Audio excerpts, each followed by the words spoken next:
Hi there. I'm just gonna, as what I always say, gonna try and do a video. And, I think my life is a meditation. I'm so into meditation now, but it's not through, practicing any specific kind of meditation. Basically, what happened was I had an unexpected spiritual experience at the age of 24, which has never stopped.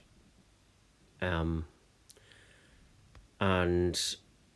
basically, what happened was it took me to being very meditative because of the fact that the things that I talk about are like the philosophies I speak about are already out there anyway. I found that later after the awakening. Didn't know it was awakening at first, didn't know what it was.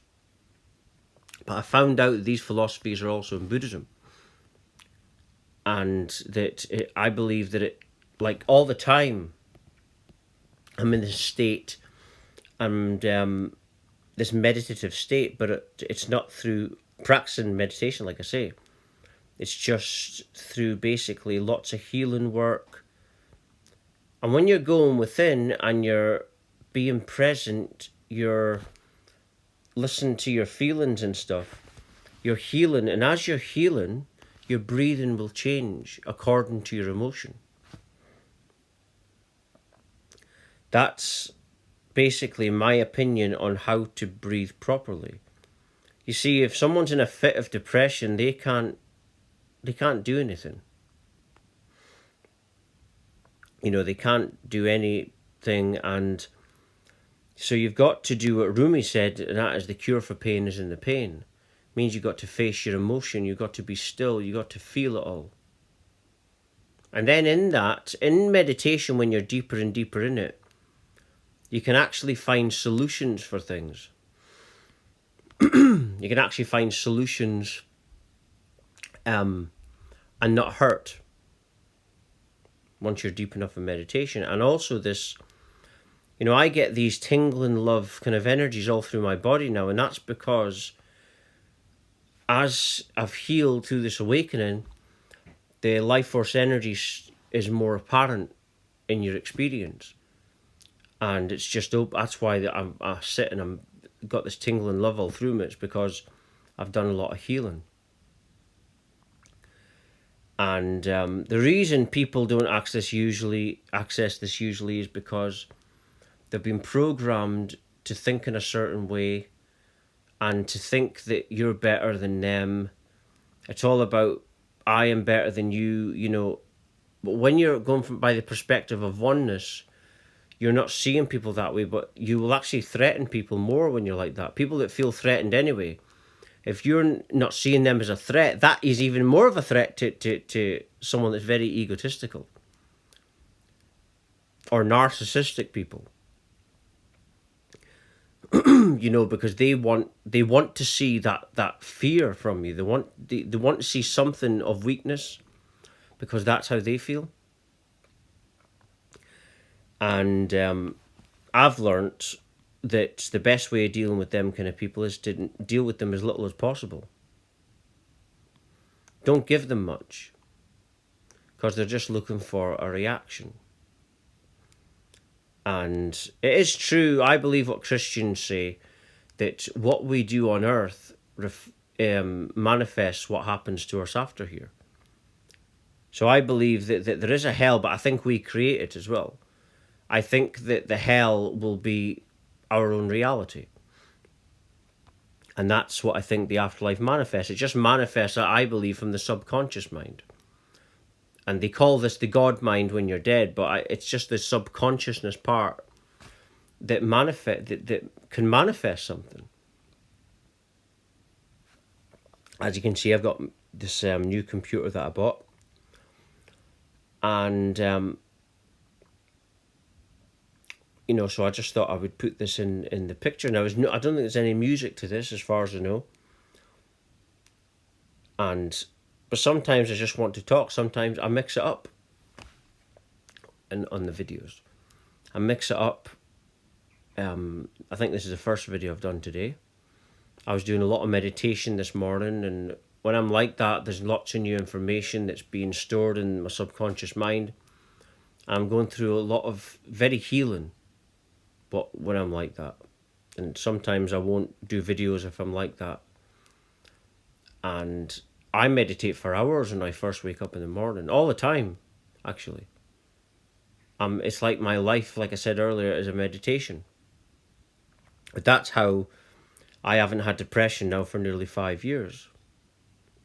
Because of all this healing and working with my ego and working with all these hurts within. And as you're doing it, you become less and less needy. And your love becomes pure. Perfect thing to talk about, love. It's Valentine's but love should be your life every day. My life every day, I am on my own. I am single. But I'm not as single as half of you people that are in relationships. You're really single. When I'm on my own at night, I've got no one to talk to.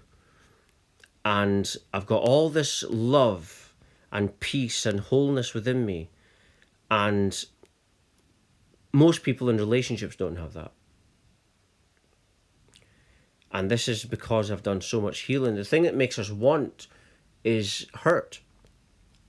Once we heal these things, then that's the perfect time for you to get in a relationship if you want to. Right? But what we've got is a situation where you've got people breeding, not because they really want to, just probably a bit bored, and they've got nothing to teach their children because they're not very bright themselves. This is the reality, you know what I mean? And they abuse their children, not intentionally. Then the children will grow up being just like them. And yet they won't take any responsibility. Now, how to change this is to do what I'm talking about, is to heal yourself, and then your love will be pure. So then when you meet someone that's like this, your love isn't needy, it's pure, divine, like it is godly love. And therefore there won't be neediness, and then your children pick up on how you're doing things. I believe this is the correct way of doing it, but again, I'm just one of billions in this planet.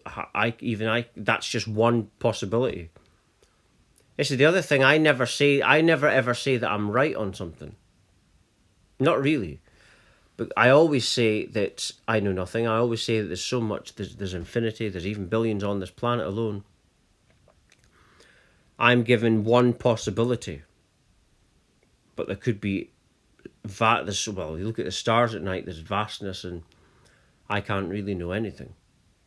This is just, but I'm just giving my views based on this awakening that I've had for 8-9 years. You might have done a course on something or spiritual or something, but that's by people who haven't had an awakening. It's a different level when you've had the awakening, and that's doesn't mean I'm better than you or anything like that, but if you've had an experience of something, that's different to someone that's just talking and repeating something, especially with spirituality. The next question is, how do I have an awakening? Well, you've got to go within your heart space. You've got to listen to your feelings. You've got to let that guide you, your gut, your feelings.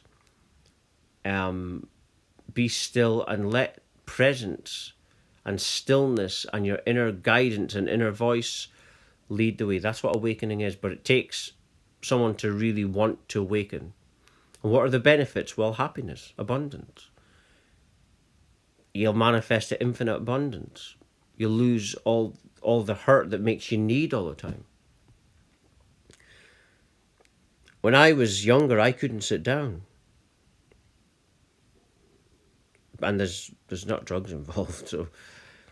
But, it's just this constant... I've become meditation. That's what I said earlier. My life is a meditation.